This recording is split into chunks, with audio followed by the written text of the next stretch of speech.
Pelin had spent 300 cycles watching stars die, he had seen comets shatter against gas giants and witnessed the slow decay of ancient satellites, but nothing in his long life had prepared him for the sight of 6 Kresh warships emerging from hyperspace like predators scenting blood. The warning sirens filled every corridor of the mining station. Distant Hope, 4,000 R'hllari souls looked up from their work, their amphibian skin flushing pale with terror. They all knew what those silhouettes meant. The Kresh took no prisoners in the traditional sense, they took slaves. Pelin stood in the central command hub, his webbed hands gripping the console as sensor data painted a picture of doom. The Kresh fleet had positioned itself between the station and every possible escape route. They were not here for negotiation, they were here to harvest. Nira burst through the door, her young eyes wide with fear. She had only completed her first molt 6 cycles ago, barely old enough to serve as communications officer. Now she would witness the end of everything she knew. Administrator, they are jamming all council frequencies. Her voice trembled but held. I cannot reach anyone. Pelin closed his eyes. The Galactic Council patrol was 9 days away. By the time anyone responded to a distress call, the Kresh would have stripped the station bare and vanished into the dark between stars. 4,000 of his people would spend the rest of their shortened lives in labor pits. Worked until their bodies failed. Sovan entered next, the chief engineer's face grim with resignation. He carried a datapad showing the station's defensive capabilities. It was a short list. Mining stations did not carry weapons, they had never needed them. The R'hllari were peaceful, and peace had made them soft. How long can we hold the central core sealed? Pelin asked, against determined breach attempts. Perhaps 4 hours. Sovan did not sugarcoat the truth. They will cut through eventually. They always do. The communications console crackled with an incoming transmission. Nira opened the channel, and a harsh voice filled the room. The Kresh commander spoke in the universal trade language, his words dripping with contempt. Attention, mining facility. I am Gravik of the Kresh Dominion. You have 1 hour to open your airlocks and surrender your population. Resistance will result in hull breaches. For every minute you delay past my deadline, I will decompress 1 section of your station. Choose quickly. The channel closed. Silence hung over the command hub like a funeral shroud. Pelin looked at his 2 most trusted officers. Sovan was already calculating survival odds, his engineer's mind seeking solutions where none existed. Nira simply stared at the console, tears forming in her large eyes. There is one option we have not tried, Pelin said slowly. Sovan frowned. What option? We have no weapons, no shields, no way to. The human channels. The words dropped like stones into still water. Nira looked up sharply. Sovan's frown deepened into something approaching horror. Administrator, the Council has warned all species against contacting humans without proper diplomatic protocols. Nira whispered. They say the humans are unpredictable, dangerous. They fight wars among themselves even now. The Kresh are certain death. Pelin replied. The humans are uncertain. I will take uncertain over certain. He moved to the console and began adjusting frequencies. The human communication bands were supposed to be restricted, but Pelin had quietly recorded them years ago, just in case. He had always believed in having options. What do we even say to them? Sovan asked. We have no treaties with Earth, no trade agreements. They have no reason to help us. We say the truth. Pelin entered the final coordinates. We say that we are dying, and we are asking anyone who can hear us to help. Nira wiped her eyes and steadied herself. I will send the signal. She crafted the message with shaking hands. It was simple, containing only their location, the nature of the threat, and a desperate plea for assistance. No promises of payment, no offers of alliance, just the raw cry of people facing extinction. The signal launched into the void. Outside, the Kresh fleet began its slow approach, savoring the fear they knew was building inside the station. Gravik had done this many times. He knew exactly how terror worked, how it made victims compliant, how it broke spirits before he ever broke bodies. The R'hllari would surrender. They always did. Inside Distant Hope, the evacuation to central shelters began. Families gathered their children and moved through corridors that had once felt safe. Workers abandoned equipment worth millions of credits, understanding that no wealth mattered now, only survival. Pelin watched his people file past the command hub windows. Their movements orderly despite their fear. He had led them for decades, guided them through storms and shortages and every other trial the cosmos had offered, but he could not lead them out of this. Sovan approached him quietly. I have prepared something, a core overload. If you give the word, I can destroy the station and every Kresh ship around it. Pelin shook his head. Not yet, not while there is any hope at all. Hope, Sovan's voice was bitter. Administrator, with respect, hope died the moment those ships arrived. Then we will wait for it to be reborn, Nira remained. At her console, monitoring the frequencies she had used to send their desperate message, the human channels remained silent. Static hissed like cosmic indifference. 3 hours passed, the Kresh deadline approached. Gravik broadcast another message, counting down the final minutes, describing in vivid detail what would happen to the first section he decompressed. Nira bowed her head, accepting the end, and then her console flickered. She almost ignored it, certain it was merely a malfunction, her equipment failing under the Kresh jamming, but the reading stabilized, showing something impossible, a massive gravitational distortion at the edge of the system. Something enormous was exiting hyperspace. Nira's voice cracked as she spoke. Administrator, something is coming. The void split open like a wound in reality, and from that wound emerged a ship that should not have existed. Nira had studied every vessel class in the Galactic Council registry. She knew the elegant curves of Villani cruisers, the crystalline spires of Methodian transports, the brutal angles of Kresh raiders, but the thing that emerged from hyperspace belonged to no catalog she had ever seen. It was black. Not painted black, but built from materials that seemed to drink light itself, angular and aggressive, covered in weapon platforms that bristled like the spines of some ancient predator. Hull markings and harsh geometric script proclaimed its origin in a language Nira had only seen in diplomatic warnings. Human, that is impossible, Sovan whispered. The nearest human patrol route is 3 sectors away. They could not have reached us in 3 hours. Pelin gripped the edge of his console. Perhaps they were not on patrol, perhaps they were already closer than anyone knew. The Kresh fleet had noticed the arrival. Gravik's ships were repositioning, turning their weapons toward this unexpected intruder. The raider commander's voice cut across all frequencies, his earlier arrogance replaced by something sharper.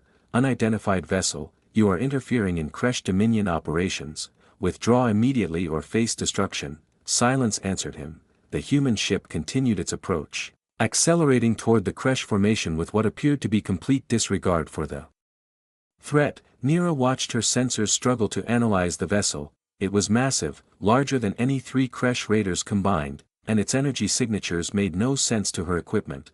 They are powering weapons, Sovan reported, his voice hushed with awe. Administrator, the readings, I have never seen anything like this. Gravik broadcast again, his patience fraying. Human vessel, this is your final warning. These creatures belong to the Dominion now. Leave, or share their fate. The response came not as words but as light. Every weapon system on the human ship activated simultaneously.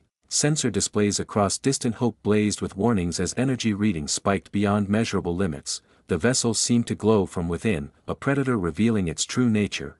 Then a voice spoke. It was female, calm, and carried the weight of absolute certainty. Attention Kresh vessels. This is Commander Yuki Tanaka of the United Nations ship Resolute. You are engaged in hostile action against a civilian population. You have 10 seconds to power down weapons and withdraw. This is not a negotiation. Nira felt her heart stop. The words were simple, almost casual, but they carried an authority she had never heard in any communication. This human was not asking, she was informing. Gravik laughed. The sound was harsh and cruel, broadcast for all to hear. 1 ship threatens 6. Human arrogance is everything we were told. All vessels, open fire, destroy this fool and then finish harvesting the station. The Kresh fleet unleashed everything they had. Nira screamed. Plasma bolts and nuclear missiles converged on the Resolute from 6 directions. The combined firepower could have cracked a moon. It struck the human ship in a blinding cascade of destruction, obscuring it completely behind walls of fire and radiation. For 3 terrible seconds, nothing was visible. Sovan lowered his head. They are gone.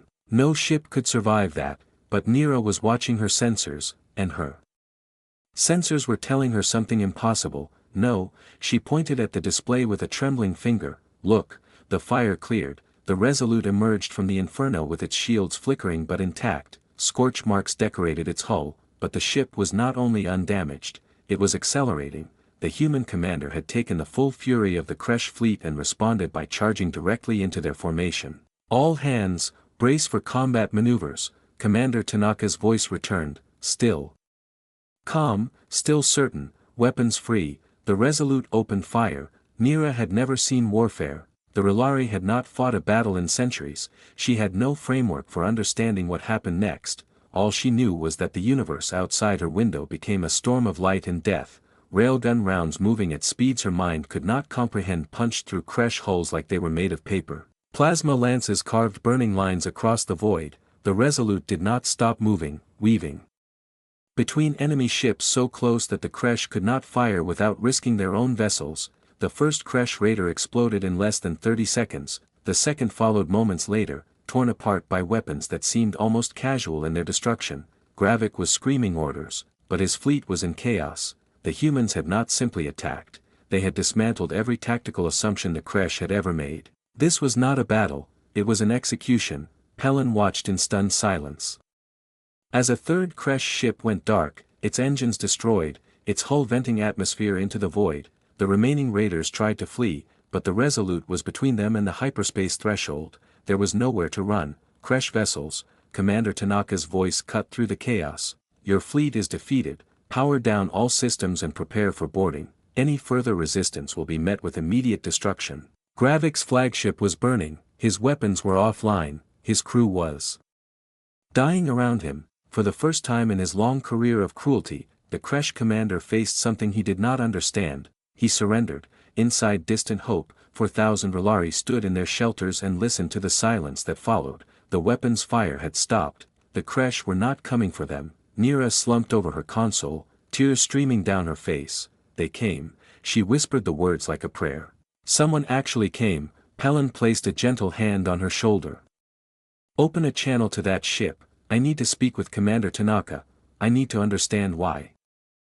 The human shuttle was smaller than Nira expected, a compact vessel that looked almost fragile compared to the warship that had spawned it. It docked with Distant Hope through the emergency airlock, and for several minutes, nothing happened. Then the doors opened, and the humans stepped through. There were 12 of them. They wore dark uniforms marked with symbols Nira did not recognize, and they carried weapons on their hips. But their hands were empty and their postures were relaxed. A woman led the group, shorter than the others, with black hair pulled back severely from a face that seemed carved from stone. Commander Yuki Tanaka had arrived. Pelin stepped forward to greet her, his ceremonial robes feeling suddenly inadequate against the backdrop of destruction visible through every window. He had prepared words, formal phrases of gratitude drawn from Relari tradition, but they all fled his mind when Tanaka met his eyes. She saluted, it was a human gesture, one arm raised to her forehead, and though Pelin did not understand its meaning, he recognized the respect in it. Administrator Pelin. Her voice was softer in person than it had sounded over communications. I apologize for the delay in our response, we came as quickly as we could. Pelin stared at her. You came at all, that is more than we dared to hope. Tanaka nodded and gestured to her team. We have medical personnel and engineers. With your permission, I would like them to begin assessing your stations. Damage and treating any wounded. Of course, please. The human team dispersed into the corridors of Distant Hope. They moved with purpose, already asking questions of the nearest Relari, already beginning the work of repair and healing. Pelin watched them go, struggling to comprehend what he was seeing. Nira approached one of the humans. A young male with brown skin and gentle eyes who had knelt beside a Relari child burned in an electrical fire during the station's defensive preparations. The medic worked with careful hands, applying treatments from a kit that looked almost magical in its efficiency. Why did you come? Nira asked. The medic glanced up at her, his name tag read Davi. What do you mean?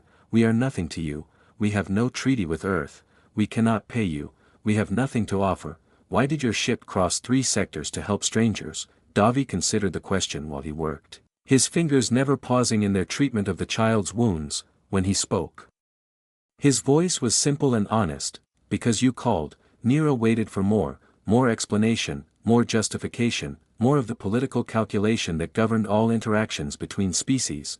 But Davi said nothing else. He finished bandaging the child, smiled at her frightened parents, and moved on to the next patient. Because you called. Elsewhere on the station, Pelin walked with Commander Tanaka through corridors that had nearly become mass graves. The human commander listened as he described the terror of those final hours, the countdown to destruction, the certainty that no one would answer their plea. I do not understand, Pelin finally admitted. the Galactic Council has warned everyone about humanity. They say you are dangerous, unpredictable, that you fight wars among yourselves. They say you cannot be trusted." Tanaka smiled, though there was sadness in it. "We are all of those things. We are also other things. We remember what it is like to be helpless, to cry out for aid and receive none. Our history is full of such moments. We decided long ago that when we finally reached the stars, we would not allow that silence to continue. So you protect strangers simply because they ask. We protect anyone who needs protection, if we have the power to do so. It is not complicated. Someone was hurting your people, you asked for help, we were close enough to answer. That is the entire calculation." They reached a viewport overlooking the wreckage of the Kresh fleet. Tanaka studied the drifting hulks without expression. 3 ships destroyed, 2 crippled, 1 surrendered. The battle had lasted less than 5 minutes. "What will you do with the prisoners?" Pelin asked. "They will be held according to our military law, fed, given medical care, treated humanely. Eventually, they will face judgment for their crimes, humanely, after what they intended to do to us." Tanaka turned to face him directly. Her eyes were dark and calm, holding depths Pelin could not fathom. "Cruelty is easy, mercy is hard. We choose the hard path because the easy one leads somewhere we do not want to go. The Kresh are monsters, but if we become monsters to fight them, then they have won regardless of the battle's outcome." Pelin had no response to this. It contradicted everything he understood about power and survival. The Kresh had always seemed invincible because they showed no weakness, no hesitation, no restraint, yet here stood a human who had destroyed their fleet in minutes and still chose to show them compassion. A communication device on Tanaka's belt chirped. She answered it, listened, and her expression shifted from calm to focused. "Understood, I am returning to the ship immediately." She looked at Pelin, and something in her eyes had changed. "Administrator, I need you to move your people back to the central shelters. Our sensors have detected 3 more Kresh vessels on approach. Reinforcements that were called before our arrival." Pelin felt the familiar cold of fear returning. "Can you stop them?" Tanaka was already walking toward the shuttle bay. "We will find out. Stay safe, Administrator, this is not over yet." The second wave of Kresh arrived expecting victory. Instead, they found a graveyard. Nira watched from her console as 3 fresh raiders emerged from hyperspace, their weapons already charging, their trajectories aimed at the station. Then they saw the debris fields, the crippled ships, the lone human vessel waiting for them, and they stopped. Commander Tanaka broadcast immediately, "Kresh reinforcement vessels. This is the UNS Resolute. Your companions chose to attack a civilian population under my protection. They were defeated. You may choose a different path, power down weapons and withdraw, or join them." Silence stretched across the void. Nira held her breath. Beside her, Sovan gripped the edge of his console so tightly that his knuckles had turned pale. Pelin stood motionless, watching the sensor display as if he could influence the outcome through sheer will. The lead Kresh ship opened a channel. "Human vessel, I am Commander Voral. I see what you have done to our fleet. I have also heard Gravik's transmission from your brig." The voice was younger than Gravik's, less certain, touched by something that might have been fear. "He tells me you fight like nothing we have ever encountered. He tells me continuing this battle would be suicide." Gravik is correct. Tanaka's response carried no pride, only truth. "I do not wish to destroy more of your ships. The people of this station have suffered enough. But I will do what is necessary to protect them." Another long pause. Nira could imagine the conversations happening aboard those Kresh vessels, the crews weighing their options, calculating odds, trying to understand how one ship had annihilated their comrades in minutes, the mathematics of survival clashing against the pride of predators. Voral spoke again. "What are your terms?" The question sent a ripple of shock through distant hope. Kresh did not negotiate. Kresh did not ask for terms. They took what they wanted and left nothing behind. Tanaka answered without hesitation. "You will withdraw from this sector. You will release all slaves taken from Relari colonies. You will submit to judgment at a neutral tribunal. In exchange, your crews will live and your ships will be returned. These terms are offered once, and if we refuse, then I will destroy your vessels, rescue your prisoners, and deliver the survivors to that same tribunal in chains. The outcome for your people is the same. Only the condition of your ships differs." Nira marveled at the humans' voice. There was no anger in it, no hatred, no desire for vengeance. Tanaka spoke as though she were discussing logistics rather than life and death. The threat was real, but it was delivered with the same calm she might use to describe weather patterns. Voral's response came slowly, "We accept your terms." The Kresh ships powered down their weapons. Inside Distant Hope, Rilari, who had been preparing for another siege, instead collapsed against walls and held each other, weeping with relief. The nightmare was truly ending. The predators were withdrawing, but in the Resolute's brig, Gravik heard everything. The former commander lunged against his cell's barrier, his scarred face twisted with rage. "Voral, you coward, you disgrace our people. These humans are weak, they show mercy to their enemies. Mercy is the death of empires." Tanaka had returned to her ship to oversee the withdrawal. She stood outside Gravik's cell now, watching him rage with an expression that revealed nothing. "You call mercy weakness," she said. "I call it strength. Strength is taking what you want. Strength is crushing those who oppose you. You could have destroyed those ships, you could have killed every Kresh in this system. Instead, you negotiate, you bargain, you let enemies live to threaten you again. Perhaps." Gravik paused, confused by her agreement. Tanaka stepped closer to the barrier. "You are right that mercy is a risk. The Kresh I spare today may attack someone tomorrow, but if I kill everyone who threatens me, I become no different from you. I become a monster wearing human skin, and I refuse. You refuse power. I refuse to let you decide what I am." Every tyrant in human history believed the same thing you believe, that strength comes from cruelty, that empires are built on bones. They were all wrong, they all fell. The civilizations that endure are built on something else. On what? Kindness. Gravik spat the word like a curse. "On choice. I choose to be better than my enemies.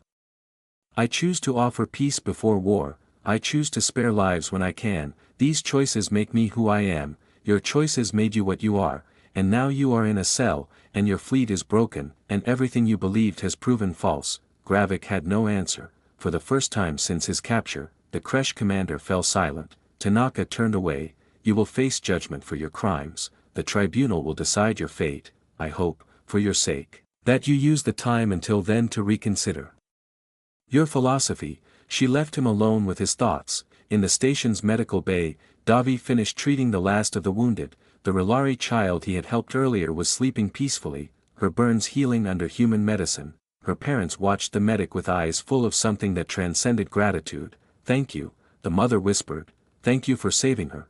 Davi smiled. "She saved herself. She was brave enough to hold still while I worked. I just helped a little." He packed his medical kit and prepared to return to the Resolute. The crisis was over, but Nira, watching from her console, understood that something far larger had begun. One cycle later, Administrator Pellin stood before the Galactic Council. The Great Chamber held representatives from 100 species, their forms ranging from crystalline structures to floating gas clouds to beings of pure energy. They had gathered to hear testimony about the incident at Distant Hope, and Pellin had traveled across the galaxy to deliver it.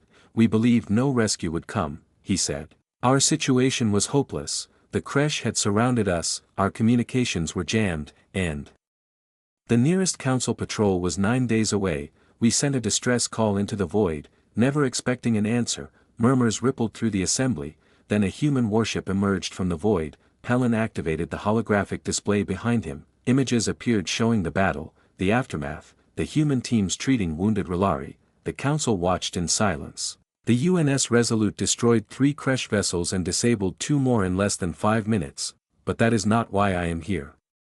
I am here because of what happened after the battle." He described Commander Tanaka's terms to the defeated Kresh. He described the mercy shown to prisoners, the medical care provided without cost, the engineering teams that repaired critical systems while asking nothing in return. "The humans came to help strangers," Pellin concluded. "They asked for no payment, no alliance, no strategic advantage. When I asked their commander why they had come, she gave me an answer I will never forget. She said that humanity remembers what it is like to call for help and receive silence. She said they swore an oath when they reached the stars.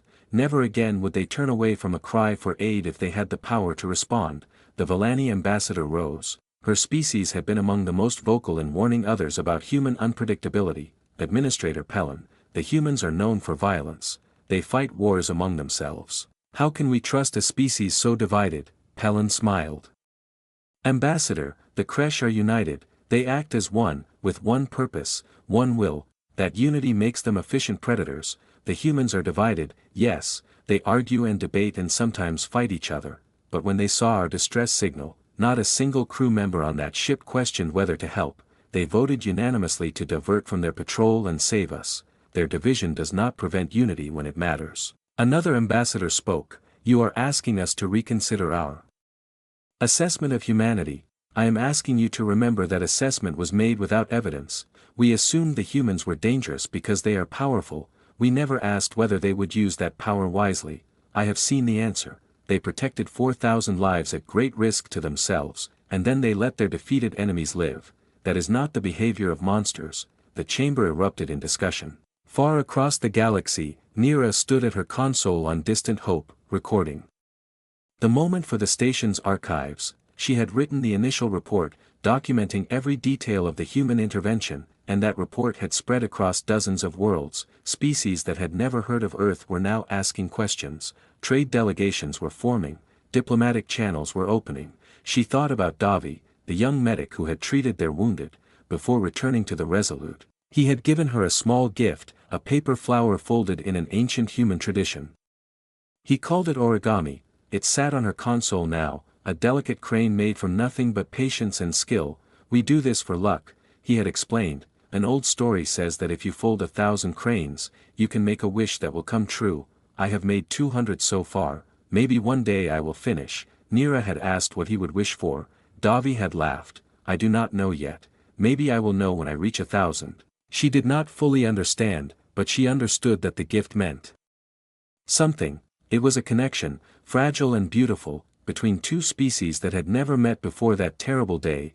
Elsewhere on the station, Sovan worked alongside human engineers to complete final repairs. They had taught him songs while they worked, simple melodies about home and hope and stars. He found himself humming them now, even when the humans had gone. Palin returned from the council assembly 3 days later. His testimony had sparked something unprecedented. The Galactic Council had voted to open formal diplomatic relations with Earth, the first such motion to pass unanimously in 100 cycles. He found Nira at her console, staring at the stars. "Administrator, how was the council?" "Changed. I think they are beginning to understand what we learned here. The humans are not what we feared, they are something we never expected, something better." Nira nodded. She had been composing her own message, one she intended to send on the human communication channels that had saved them all. "What are you writing?" She read it aloud. "To the crew of the UNS Resolute and all who serve with them, we are the people of Distant Hope.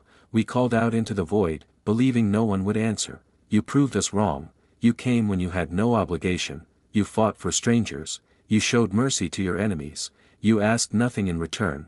We do not know how to repay such a gift, so instead, we offer this promise. Your kindness will not be forgotten. When others speak of humanity, we will tell them what we saw. We will tell them that when we were lost and afraid, a human warship emerged from the void, and everything changed." Pelin listened in silence. "Send it," he said quietly. "Let them know." Nira pressed the transmission key. The message flew into the void, carrying hope instead of fear. Somewhere out there, the Resolute continued its patrol, listening for calls it was never obligated to answer. But if those calls came, the humans would respond. That was simply what they were.